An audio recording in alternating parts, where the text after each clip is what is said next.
Start recording. Ladies and gentlemen, السلام عليكم ورحمة الله وبركاته. كما العادة معكم الباشا اكس. It's a long time متفرجنا شي حاجة، ولكن عمي سهيل منزلنا حاليا كما كتشوفوا واحد الباك جراوند اللي شنيعة، واحد البيت اللي هو جميل جدا. هذا هو البيت القديم ديالو كنت كنصور فيه، ولكن مرة ما خويتوش صار مخزنا للخضار. ولكن نعود للموضوع. سهيل نزل فيلم قصير شورت موفي، واحد ثلث ساعة في الفيلم، و كيبان انا صرت بزاف الافلام المغربيه، بزاف اليوتيوبرز اللي خرجوا افلام مغربيه، افلام ديالهم ب- انه سيمو الصدلاتي، شكون اخر، نسيت خونا اخر، المهم بزاف اللي داروا افلام زعما كيعليو البارة. وصراحة أغلبهم كانوا مخيبين، ستوري تيلينغ، الفيلم مين ايفريثين كان فيري باد، كواليتي كانت طحان دك دك، فيديو يوتيوب صافي ما كملتي معنا. but سهيل I think he have some like good skills على الأقل في الفيلمين والجرافيك audio visual بصفة عامة. story telling I don't know. ولكن هذا الفيلم المفروض أنه كيعود على تجربة شخصية، سو أنا خصني نشوف شحال خلى الفيلم يكون فيلم وما تمشيش في اتجاه ديال الموعظة. هادشي اللي كنخاف منه انا، هو ان الفيلم يدخل في اتجاه الموعظة، وعمدو نعاودو ديك الكاسيطات اللي بايخة ديال ثق في راسك وآمن ديك، المهم ديك النوع الكتاب الوعظية اللي كتخلي الفيلم بايخ، كتخرجك على القصة وكتدخلك المنبر. so please so I don't do that, so let's go to movie screen and let's watch it. اوكي هو عارف اوكي، ما غالبا ما نوقفش بزاف، غنتفرج ديريكت ومن بعد نعلق. بليز بلايز مي. كدوز من اكتئاب ولا نوبات هلع ولا كتعرف شي واحد اللي كيدوز منهم وبغيتي تعاونو وتعاون راسك، في هذا الفيلم غنعاود لكم على القصه ديالي مع صاحبي الديب، كيفاش عشتها وكيفاش كنت عايش معها دابا، وشنو هما الحوايج اللي عاونوني باش نتغلب عليها. I'm gonna do something. I'm gonna add the camera. I know ما كتشوفونيش، لكن نزيد الكاميرا هنا باش تفرجوا معايا، تشوفوا الرياكشن ديالي. معنا الرياكشن ديالي ما عجباش في الاتجاه، خصني ندور الكاميرا شويه هكا مور بيتا.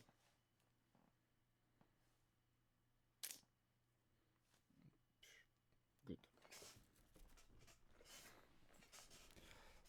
that's gonna be بتاع كلشي هو هداك. اوكي ما عرفتش واش البلاصه هاد الشيء هذا واش هو هداك. نحرك شويه لتحت، نحرك شويه لتحت، نجي ندبر القعقاع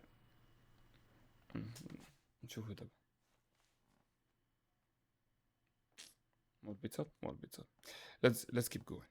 انا فاهمك ما تخافش، هاد الفيلم درتو ماشي حزين، درتو كيموتيفي الناس، دونك غير تفرج وارتاح، وحتى الا ما كنتيش كدوز منها غيخليك ما تطيحش فيها من هنا لقدام، ولكن بشرط خاصك تكمل الفيلم حتى الاخر. نهار درت السونداج في باج ديالي في انستغرام، 95% اللي بغاوني نهضر على الموضوع، انا عارف ان 5% اللي بقات غير حيت مديبريمين تا هما وما عجبهم حتى شي حاجه وقالوا لا. تما حسيت بالمسؤوليه وقلت ضروري نبارطاجي معكم القصه ديالي، ما ربما واخا نعتق غير واحد نعاونو ولا جوج فيكم غادي نكون نجحت.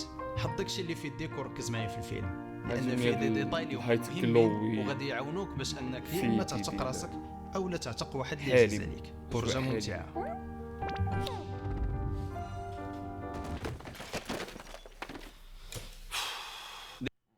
كلاوي كنقصد بها ديك الضو، كلشي فحال اللي الضو مغلب عليه، ديك الاشعاع ديال الضوء اللي كيكون، فهمتي، ملي كتكون ما مسحش الزجاجه ديال الكاميرا مزيان، الحاجه اللي كيكون ضارب فيها الضوء كتبان لك مشعشعه، ديك كتلاحظوها كل حاجه ماشيه في يدي في واحد فيد لايتين.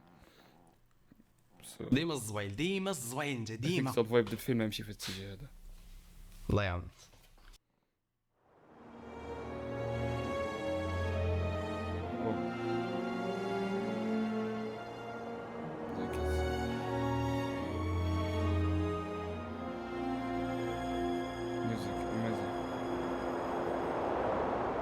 انترو سألت مليون مرة، ولكن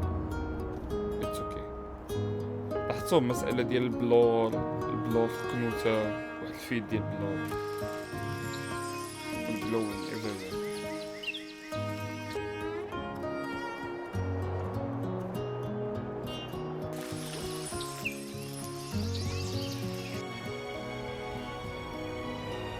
ماشي باغي ننتحر.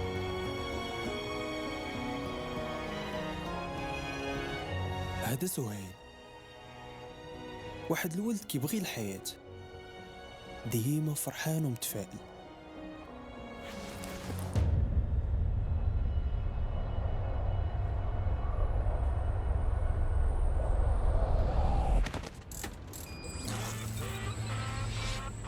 سهيل كان بحال أي واحد فيكم، إنسان طموح عنده أحلام كيخدم عليها باش يحققها، وعمره ما كان كينسى الناس اللي دايرين بيه، ديما كيبغيهم يكونوا بحاله. وبالنسبة ليه أي إنسان في الكرة الأرضية كيشبه كيف هو كيحس بالناس، كاع الناس كتحس بحاله. سهيل كان كيتوقع ديما الزوين من الناس، وهنا فين كان الغلط. نهار 5 أكتوبر 2015 كيوصلوا أبل من عند واحد الإنسان كان حاسبه أكثر من صاحبه.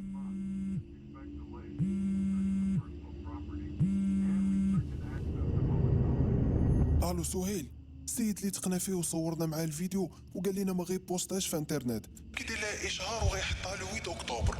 دو معاه انت، حيت راك عارف انت دخلتي ليا معاه باش قبلني نستاجي عنده، وما نقدر نقول ليه حتى شي حاجه يجري عليا. عافاك، ما بغيتش الفيديو يتلاح، ما عجبانيش. سهيل تصدم وهز التليفون عيط ليه، كيغوت ومعصب وما فاهم والو. علاش تحط الفيديو بلا ما تشاور معايا؟ الفيديو ما عجبانيش وانت وعدتيني ما غتخرجهاش حتى نعاودو نصوروها مزيان. كيجاوبو الفيديو صورته بفلوسي، حاولت نبيعو شي شركه ولكن ما تباعش، ما غاديش نضيع فيه.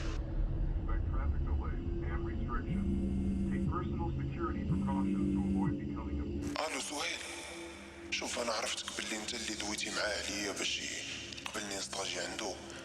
دابا راه دوا معايا وقال لي غيخدمني عنده ويدير لي صالير. صافي انا قابل على الفيديو تحت، ومن اليوم الا دويتي دو غير على راسك. اسمح ليا. تما كانت الصدمة، تما سهيل غيدوق لأول مرة طعم الخضر من أقرب الناس ليه.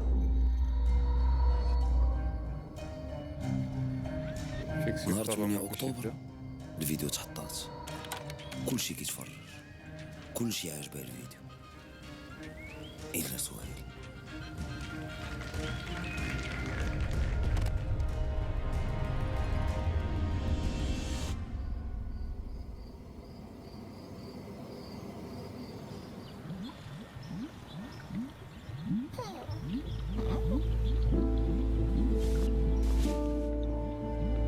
هذا الديب مخلوق صغير كيمثل الديبرسيون، تكون شي ايامات من ورا الاكسبيريونس الصعيبه اللي داز منها سهيل. الديب ولا ديما معاه، فين ما مشى يمشي معاه، في الدار، في الزنقه، بالنهار، كواليتي بين اللقطات، كاين لقطات بالليل. مهيبه، بوحدو كان كاين لقطات كتبان بحال ولا مصورة مع تليفون. صحابو. سهيل تبدل، ما بقاش كما هو. داك الولد اللي كان ديما ضاحك ولا غير جالس وسط الجماعه وكيفكر. اي واحد بالنسبه ليه يقدر يغدرو كما داروا الناس اللي قبل. الناس اللي دايرين بيه بداو كيحسوا بهذا الشيء وما بقاوش كيرتاحوا في الجلسه معاه. وفي هذه المرحله سهيل خسر بزاف ديال الناس، ولا كيفضل ينعزل حيت ما كانش كيرتاح يشوفهم ضاحكين وهو ما قادرش، ما بقى قادر يدير والو في حياته. انا ماشي كل شيء ولا كيجيه او ثقيل. شيش. لي فيديو اللي كانوا كيعجبوه يبدع فيهم ولاو عذاب نفسي بالنسبه ليه، وكان كل مره كيبرر ليهم الروطار بشي سبه وصافي. عرفت راسي تعطلت بزاف صافي، عرفت عام دابا تقريبا عام 11 شهر. ولكن عمرو استسلم. سهيل كان ديما كيتهرب من الديب، كيقول مع راسو انا ما عندي والو، هادشي غير وهم. متضيقش هادشي اللي كيدور لك في راسك سهيل. باش ينسى هاد الافكار كان كيدير المستحيل باش يلاهي راسو اي حاجه وما يفكرش في الدين.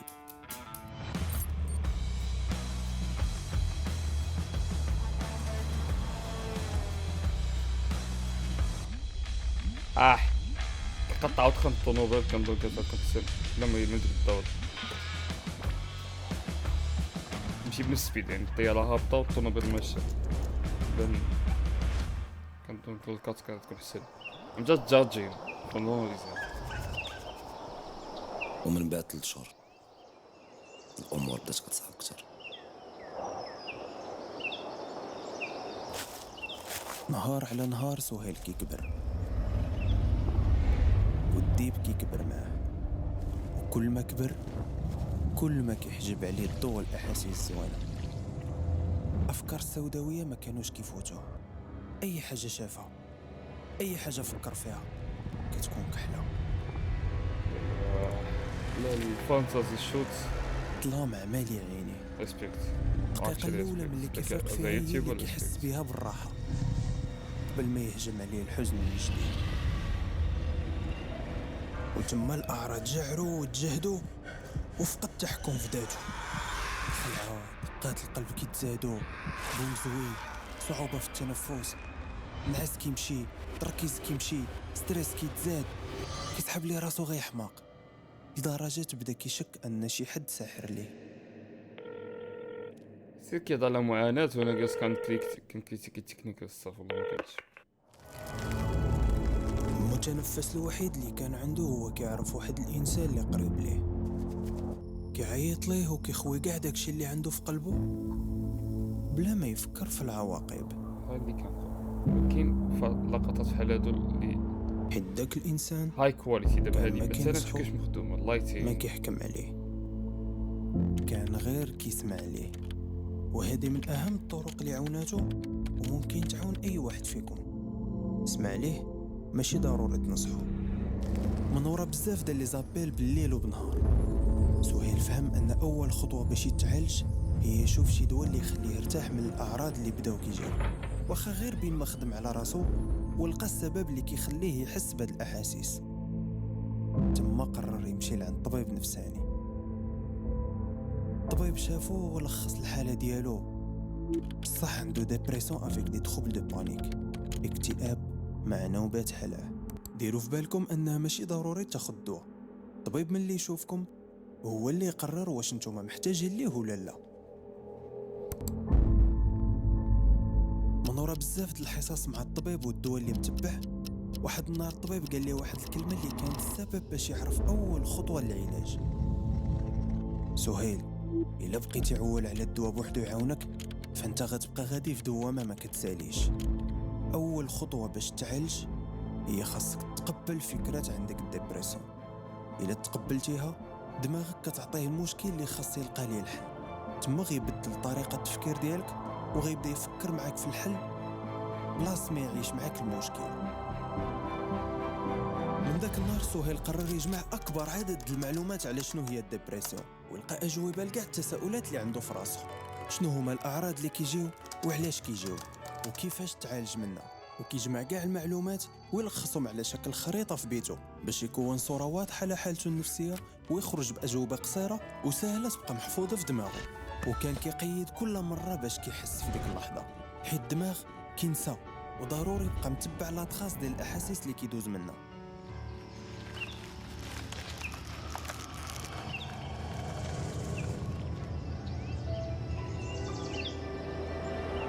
تما بدات كتوضح لي الطريق اللي خصو انا يكمل متاكد ان فيها هاد في اللقطه البحث، ما كانتش داخله حيت الا فهم شنو كيطرى ليه غيولي يعرف يتعامل مع الوضع اللي هو فيه. ولا رجعوا ليه دوك الاحاسيس غيواجههم هو فاهم على الجو وعارف الطرق اللي يتبع باش يطفيهم. انت وانت اللي كتفرجوا دابا عمركم تخافوا تمشيو في الطريق اللي ما واضحاش، حيت تما فين غتكبروا وغتلقاو اجوبه لاعقد تساؤلاتكم. وكنأكد لكم انكم نهار غتخطاوها غتخرجوا منها اقوى واكثر ثقه في راسكم. لقطه فكرتني بالكليب ديال مسلم ديال الا لاحظتوا ديما الطريق اللي مظلمه كتخلعنا وكنمشيو فيها غير بشويه، ولكن اللي كنا ديما كندوزو منها وحافظينها كندوزو منها مرتاحين واخا ما ماشي واضحش. كيدروب فليمين في الويندو. عمرك تخلي دماغك يملي عليك كيفاش تحس. قريه كل نهار كيفاش بغيتيه انت يخليك تحس. سهيل ما بقاش كيخاف من الاحاسيس حيت ولا كيتوقعهم صوت يجيو ناضية، قبل ما يجيو. الصوت عادية. وهو كيقلب سهيل صوت اكتشف أكثر بزاف عادية ديال تاع. الاغلاط كان صوت كيديرها في ناضية. حياته كل نهار. معتقدات وافكار تربى عليهم اللي كانوا غالطين. ردة الفعل اللي خلاته يدخل في اكتئاب اصلها من احساس الغدر والصدمة اللي حس بها، والاحساس اصله الافكار اللي باني في راسه، والافكار جايه من المعتقدات اللي مربي عليهم. وبالنسبه ليه اي انسان في هذه الكره الارضيه كيشبه ليه، كيف هو كيحس بالناس كاع الناس كتحس بحاله. هو كيدار وإتس أوكي. التجارب اللي داز منا خلاتو يكتشف جوانب جديدة من راسو، ولا الهدف ديالو باش يفهم ذاته ويتعمق فيها أكثر من أي وقت دازت. سهيل فهم أن بسبب عارف هاد التجارب المقطع اللي الصعيبة فيه داز منا هاد المقطع رسم اللي فيه صورة الليل مغلوطة على ذاته، ديك وأن السكرين الخوف واش ماشي جبرة ديما كيكون صحيح. جاتو مع الفكرة في ماشي المداخلة ضروري يسمع ولا من كلمة الأصل كانت كاينة كانت يدخل. الخوف مجرد كده. إحساس كيولدو العقل باش يجي يحمي موضوع. ما يعاودش يعيش نفس التجارب اللي فاتو. ضروري يحلل الأفكار اللي كيجيو وفرق ما بين الحقيقة والوهم. هادشي خلاه هادي فيها يفيق واحد كلاك القوة اللي سنين وهي فقط مدفونة بحال ما وسط. كانش فيها، بحال ما كيدار ما كانش فيها تقريبا. سهيل خدا قرار.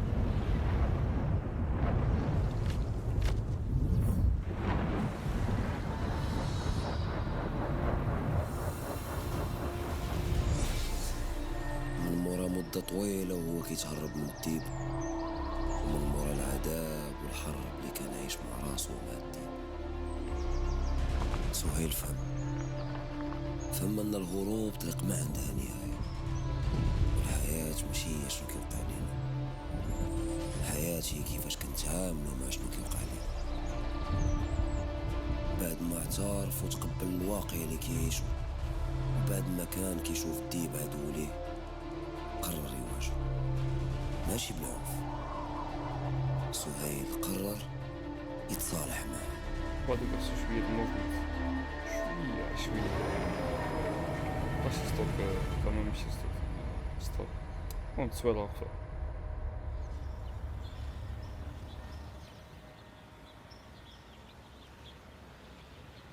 لقطة ناضية، لقطة عادية، لقطة ناضية، من بعد ما لقطة كان عادية. كيهرب منه ولا ما كيمشيش لشي بلاصه لا ما داهش معاه. مكنتيش فين ما مقصودة. مشى يمشي معاه، في الدار، في الزنقه،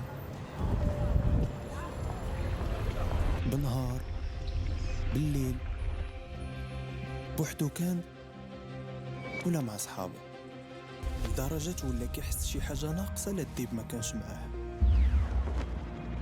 نهار على نهار الديب غادي كيصغر، وهو كيصغر صغروا معاه حتى الأحاسيس والأفكار اللي كانوا مصاحبينه، وتحول من وحش كيظلم حياته المخلوق صغير عاونو يطور حياته. وسهيل ما بقاش كيخاف يعبر على شنو عنده، ماشي غير في التليفون، حتى مع الناس اللي دايرين به. وفي هاد المرحلة سهيل اكتشف واحد النقطة اللي صعب من الاكتئاب، وهي أنه ماشي بوحدو اللي كيدوز منه. ريفليكشن على الديب. كل واحد عنده القصة اللي خلات الديب يمشي معاه، وبحكم الخوف ديال نظرة المجتمع كيفضل يخليها مدفونة وما يعبرش عليها. ولكن اليوم الدور ديال هاد الفيلم هو يهرس هاد الفكرة، تعبر على باش كتحس ماشي عيب، تمشي لطبيب نفساني حتى هي ماشي عيب. ونهار 5 فيفغي 2019 سهيل شارك في حملة توعوية مع جمعية لو سوغيغ دو غيدا، اليوم الوطني لمنع انتحار الشباب. من وراء الريشيرش اللي دار سهيل فهم ان الدماغ محتاج 4 ديال لي زورمون باش يعيش متوازن. لوندورفين، بدا كيهتم بالفيزيك ديالو وخلى الرياضة روتين في حياته، كيتريني مزيان، كياكل مزيان، ماشي على قبل الفورمة بوحدها مي حتى المورال. دوبامين، بدا كيجرب حوايج جداد عليه واخا كيخلعوه، ولات عنده بحال لعبة يتحدى فيها راسو، اي حاجة كتخلعو كيديرها باش ما تبقاش تخلعو. كل مرة كينجح في شي تحدي كيحس بنسبة الفرحة والثقة في النفس ديالو كتزاد نهار على نهار. كل نهار جديد تحدي جديد. لوسيتوسين من بعد ما كان ساد عليه دار صحاب جداد، وكيف كان كيتوقع ديما الزوين من الناس دابا ولا كيتوقع الزوين والخيب منهم. سيروتونين زاد قوة علاقته بالطبيعة، ولاحظ فرق كبير في المورال ديالو ملي ولا يتعرض للشمس كل نهار ويدير شي حاجة اللي يعطي بها معنى لحياته وينفع بها الناس. بحال هاد الفيلم سهيل ما بقى كيبزز عليه حتى شي حاجة، ولا كيختار الكلام الزوين هو اللي يهضر بيه مع راسو. وهذا هو السبب اللي خلاه يبعد من السوشيال ميديا ملي كيحس براسو ما قادرش يعطي، ويقول لا ملي ما يبغيش. وباستشارة مع الطبيب سهيل بدا كينقص الدواء شوية بشوية حتى قطعو. سيادنا الفيلم سالة والطريق كان طويلة ولكن سهيل ديال شحال هذا ماشي هو ديال دابا. البارح كان الديب كيمنعني ندير فيديوهات، اليوم الديب هو موضوع ديال الفيديو، وهادشي ما كانش يكون وما كان الديب. الا عجبك الفيلم بارطاجيه مع الناس اللي دايرين بيك. يمكن انت ما تحسش بالدور ديال هذا البارطاج، ولكن ممكن انه يعتق بزاف ديال الناس. غنطلب منكم في لي كومونتير كل واحد يكتب لنا القصه ديالو، وحنا مع بعضياتنا كل واحد غيبقى يجاوب الكومونتير ديال الاخر باش نساندو كل واحد في القصه ديالو. هكا ما غاديش يحس براسو بوحدو وانت ما غتحسش براسك بوحدك، كلنا معاك. وبعد الخطرات يقدر شي واحد فيكم يلقى القصه ديالو كتشبه القصه ديال واحد اخر ويتفاهموا ويحاولوا بجوجهم ما يحسوش براسهم باللي راه بوحدهم. اخر حاجه نقول لكم هي ممكن دير دونيشن في الفيديو في اطار انك تدعم المحتوى المغربي او لا تدعم المنتوج اللي غادي يجي من هنا لقدام. اللي كاين تبارك الله عليكم والى اللقاء.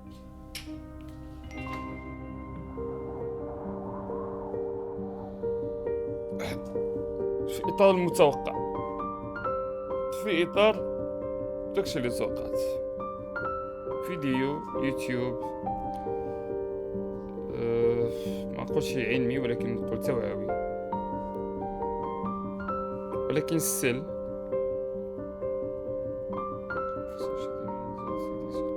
سيدي ديالو كاركتر موديلين اوكي دي انيميشن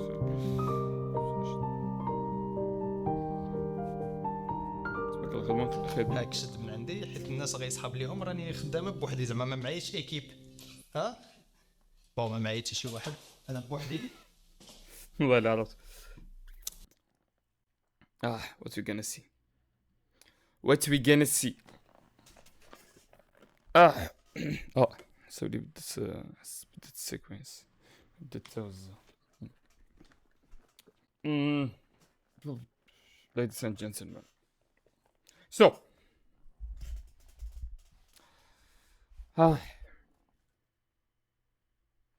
في إطار المتوقع تحت ما يدخل الأساس أنه يتفرج فيلم روائي، تدخل تفرج فيديو يوتيوب توعوي على ستايل روائي كواليتي ناضية، أنظر من هادوك اللي دازو كاملين، أنظر من هادوك اللي كان عندهم هاي برودكشن كاملين. باش نكونو صالحين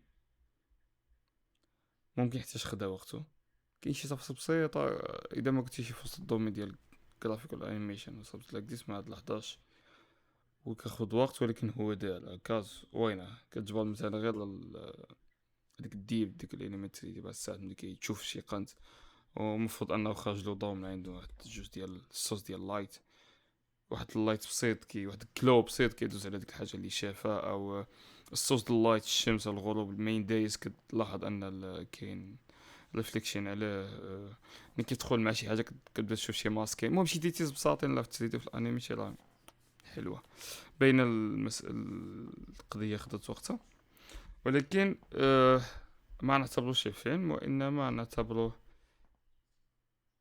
فيديو توعوي، لان كان فيه بزاف ديال انفوغرافيكس، كان فيه بزاف ديال كيعاود الستيبس ديال الاكتئاب كيف دخل فيها، كيفاش شخص الحاله، هضر على الاليمنت، مع ان كما كيسميوها الريزن ولا نسيت بالضبط كيفاش كنسميو في ديك في رحلة البطل. السبب اللي بدات به القصة ولا المشكل اللي بدا به القصة ما حبكوش مزيان كيفاش اثر عليه باش بدا كيغرق في ديك الديبريشن، كيفاش فقد الثقة ديالو بالناس، كيفاش جا عنده مشكل ديال الثقة، أزمة الثقة ودخلت في ديبريشن وديك اللعيبة. كارسا شوية د الحبكة، وكارسو يسبوتي اللايت عليها، اختار من داكشي فهمتي، داز عليها زربان. هي نفس المشكل، ممكن يحسسنا بالقيمة ديال الفيديو بالنسبة ليلو، بشحال هو ما باغيش ان ديك الفيديو تبارطاجا. المهم كارسا زيد شوية ديال المشاعر باش تحس به، او ممكن انها ماشي ضروري تكون بداك القيمة، باش بالنسبة لينا باش الانسان يدخل في ديك الموجة ديال البانيك اتاكس و ديبريشن بصفة عامة. با تحياتي good quality. Storytelling is not bad, it's not perfect but it's not bad. و like Moroccan content amazing بجد، بوقت الاعتبار انه دار عامين. so we need more than 2 years to make شي حاجة بهاد الكواليتي هادي في بلادنا السعيدة، مع كثير من الحاجات الملاحظات اللي كانت عندي على التصوير. بعض اللقطات اللي كان فيها واحد الايفور مزيون ديال اللايتين والكومبوزيشن كدا، بعض اللقطات اللي كانت فيري عادية وكتعمل لك بحال واحد بحال اللي كتلونك شويه فهمتي، بحال اللي كتكون ماشي بواحد الليفل واحد الساعه كتهبط عاود كترجع عاود كترجع. با اتس اوكي مع ان هذيك المشاكل اللي شفتها تقدر تحل بشويه ديال الكاراغريدين و ما نعرف شويه ديال الاضافات في بود زعما في البوست برودكشن، بيكوز غير لقطات محسوبه اللي دازت كتحسك بالفرق بين الكواليتي ديال اللقطه اللي قبل واللقطه اللي مورا، كتحسك بواحد الدروب.